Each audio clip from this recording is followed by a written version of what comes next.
Last week I released a video which was titled Objection to Box Nerfs. The video was made in response to the Rule Set Committee's announcement on October 29th, which listed a variety of changes that are planned for the box.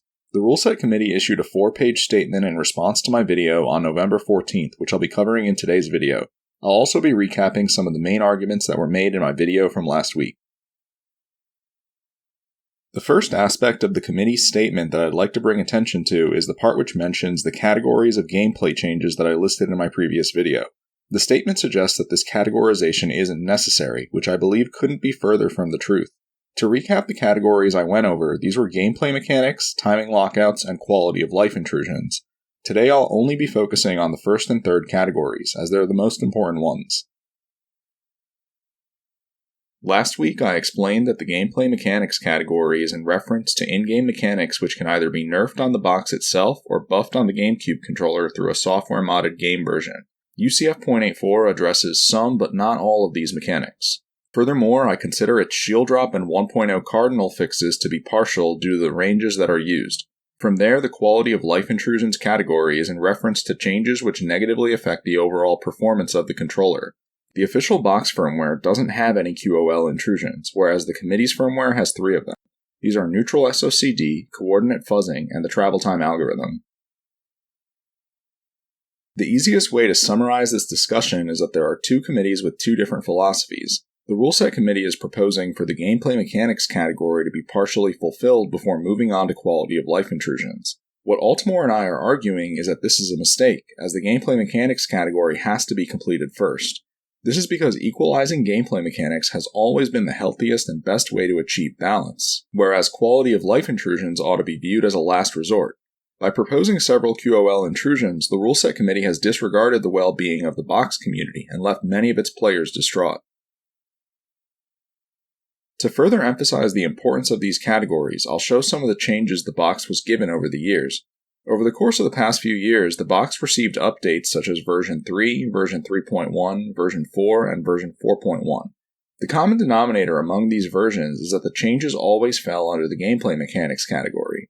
As you can see, the patch notes reference things like in-game techniques, coordinates, etc. The committee's changes are different from these in that they involve sweeping changes to the box's functionality. Neutral SOCD compromises the user's ability to intuitively change directions, while fuzzing and travel time compromise the ability to output the desired coordinate. These changes aren't being met well by the box community because they make the controller feel unresponsive.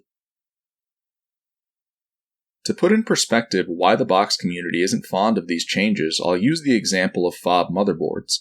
Over the course of the past few years, a large percentage of GameCube controller users switched to the fob brand for a variety of reasons. One of the main reasons is that the fob sticks have Hall effect sensors, which give more accurate readings than stock potentiometers. Furthermore, the fob sticks are immune to POD, which is an undesirable side effect that can accumulate on regular GameCube controllers. These types of technological breakthroughs are always regarded as no-brainers by competitive communities, as they address flaws in the equipment and help advance the game.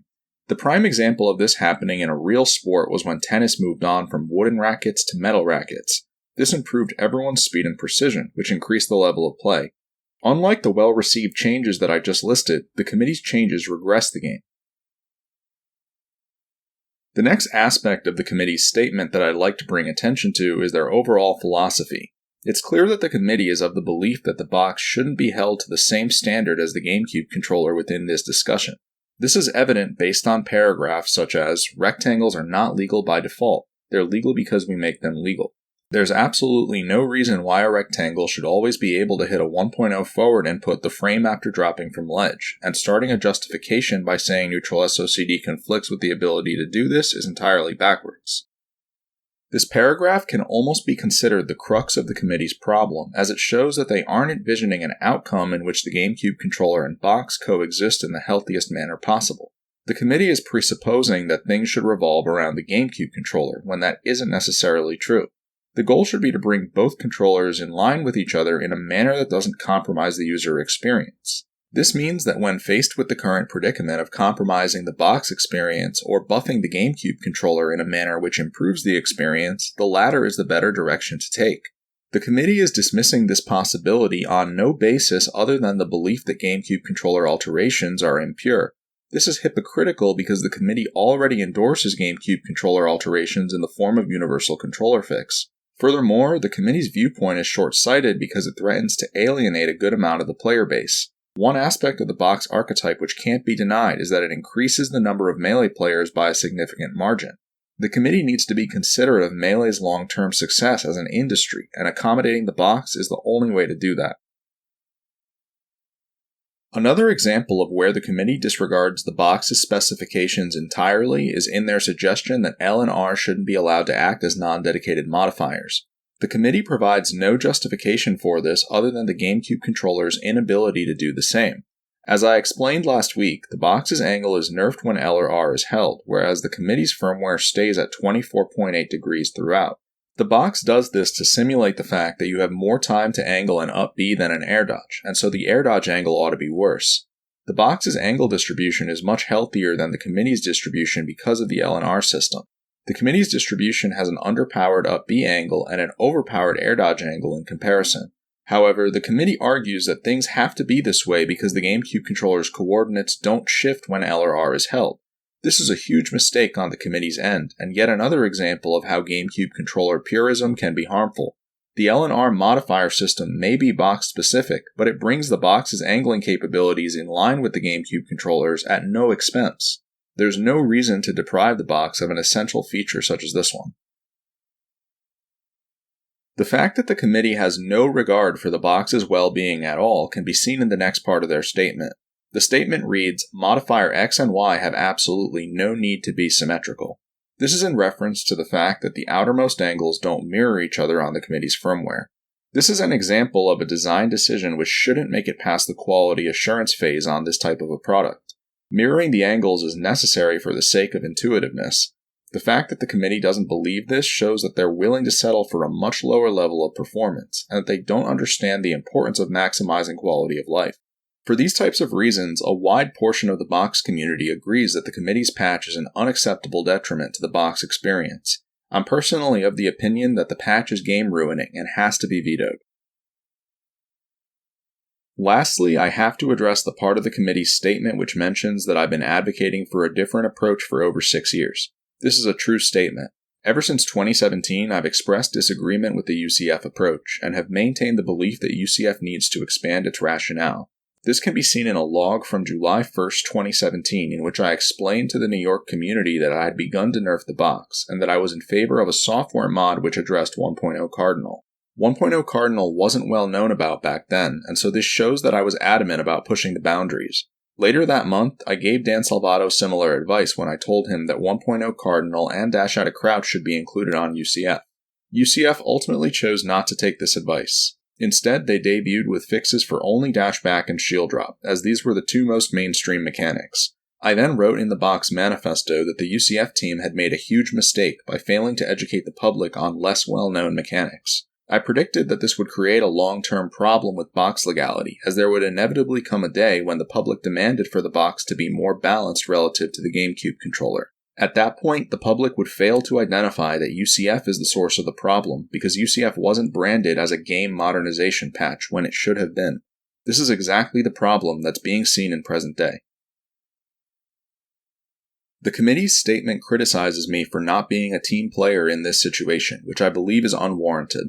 We're dealing with a niche scientific field, and so a separate faction deserves to have its second opinion heard out.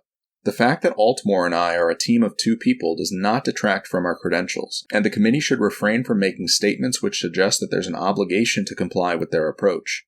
The committee has the black and white viewpoint that the GameCube controller ought to be the metric in every situation, and it's clear that they want to establish the box as a secondary option. It's necessary for there to be a faction which argues that this is short-sighted, and that the box ought to act as the metric in areas where that would lead to a healthier outcome. Altmore and I are firmly of the belief that our hybrid approach has the game's long-term best interests in mind. Naturally, there are going to be fewer people who are able to properly argue for this approach, which is why the 2 factions ought to be treated equally and not judged based on their size. The fact that the current version of UCF closely resembles what I recommended to Dan Salvato 6 years ago is proof in itself that Altmore and I are the ones with the right approach. To recap, I advised Dan Salvato not to debut UCF without fixes for 1.0 Cardinal and Dash Out of Crouch. This was shot down at the time, but 6 years later, UCF would go on to address both of these mechanics in version 0.84. This begs the question of why these changes ever had to be approved by the UCF team in the first place. At bare minimum, the committee's statements shouldn't be phrased in a manner which looks to denigrate our credibility when we've given them good advice in the past. I should also address the part which mentions losing universality if some of the new fixes that Altimore and I have proposed are used. This is in reference to the fact that 4 of the new fixes require a Wii to be stealth. The most notable ones that require a Wii are the SDI remainder fix and ADT shield. While it's true that this means the box will be more balanced on Wiis than on GameCubes, this is by no means a deal breaker. It doesn't change the fact that fixing faulty mechanics is still the best plan overall. For the reasons I've gone over, Altimore and I disapprove of the committee's proposed firmware and rule set, and will continue to support our software modding approach. Something I explained in my previous video is that we've shifted our approach to a more gradual one which divides the fixes into waves. Altimore and I are in the process of updating 1.03 to formally support this feature through a rotator on the Versus Mode options menu. The rotator will let you choose from waves A through D. Something you might have noticed is that within the text description for wave C, I left one of the fixes unlisted. This is because Altimore and I recently found a 13th faulty mechanic, which we believe to be the last one in the game. We're extremely excited to show people the 13th mechanic and make its fix available. That'll most likely be done by this upcoming weekend. Conclusively, there have been 2 different philosophies ever since this process began in 2017. The Rule Set Committee's philosophy is that the box should always be fine-tuned to the GameCube controller's specifications, even when doing so would be detrimental to the box user's experience. The negative reception to the nerfs the committee is proposing should make it obvious that this plan will backfire. Altimore and I are advising that the committee must shift its approach, as the box should only be balanced around the GameCube controller when doing so would be reasonable. We should always look to avoid the quality of life intrusions category that the committee is tangling with, and instead place a priority on gameplay mechanics whenever doing so would be possible. This is the difference between advancing the game as opposed to regressing it, and so for these reasons, Altimore and I maintain that the only viable solution is for the GameCube controller to receive buffs. As I explained in my last video, I believe that the best thing the Melee community can do in the immediate future is standardize the fix that I described as Wave A. I'll briefly explain why this fix is a good starting point. The dashback and wiggle fixes that are being proposed here are identical to the ones that have been on UCF 0.8 for many years. The shield drop and 1.0 cardinal fixes are different, however. Several of my videos have emphasized the importance of correcting UCF's ranges for these mechanics into the ones that are being shown on the right, which are the maximum ranges that can legally be given. This would be a very low-risk gameplay change which would allow people to sample the software approach as a proof of concept. I expect that people would quickly conclude that these ranges are the most logical ones to use, and also that they make the game better while leveling the playing field with the box. The committee's proposal, on the other hand, is far too risky to implement given the degree to which it compromises the box's quality of life. There's a high chance that the committee's proposal either results in players quitting or has to be rescinded later down the line. The software approach should be given a trial period based on these risk factors alone. As I mentioned last week, Altimore and I are indifferent about branding. We're open to this process being referred to as either UCF or 1.03. Realistically, the 2 terms would become almost synonymous, which is completely fine. Our only concern is making sure that this rationale is implemented, as we know that it's needed. The final clarification I'd like to make is that there ought to be no rush in implementing Wave B. Wave B consists of Smash DI, ADT Shield, Vertical Throws, and C-Stick Ledgefall, which are the less well-known mechanics that make a meaningful difference in terms of balancing the 2 controllers. My current opinion is that these shouldn't be added until halfway through 2024, as that would give people enough time to sample the shield drop and 1.0 cardinal improvements and see that they work. In general, it's important to vet the safety of these changes before implementing them, hence the gradual adoption suggestion. With that being said, I encourage the committee and community to come around to what Altimore and I have proposed. I'd also like to encourage people to stay on the lookout for the 13th mechanic video that I mentioned, which I'll try to release by this weekend.